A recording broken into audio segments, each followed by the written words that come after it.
Ethan had always loved exploring the unknown. So when he heard whispers of a forgotten forest on the outskirts of town, he couldn't resist the urge to investigate. The forest was said to be cursed, a place where people entered but never returned. On a foggy evening, armed with only a flashlight and a sense of adventure, Ethan stepped into the dense woods. The deeper he walked, the quieter it became. No rustling leaves, no chirping insects, just an eerie silence that pressed against his ears.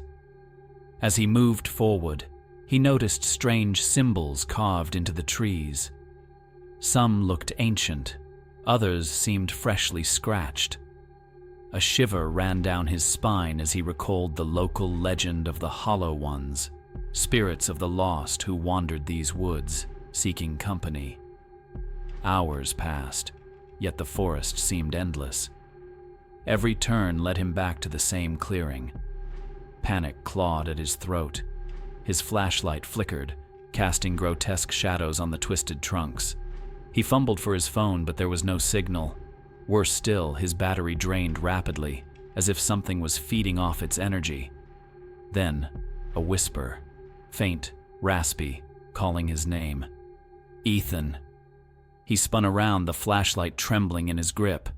A figure stood between the trees, barely visible in the mist. It had no eyes, just hollow sockets that seemed to drink in the darkness. Heart pounding, Ethan turned to run, but his feet wouldn't move. The ground beneath him had turned soft, pulling him down like quicksand. Hands, pale, skeletal, reached up from the earth, gripping his ankles.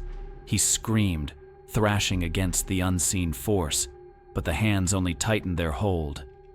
The whisper grew into a chorus, dozens of voices all calling his name in unison. The trees seemed to shift, enclosing him in an unbreakable circle. With one final, desperate breath, Ethan reached for the nearest branch, but it crumbled in his grasp.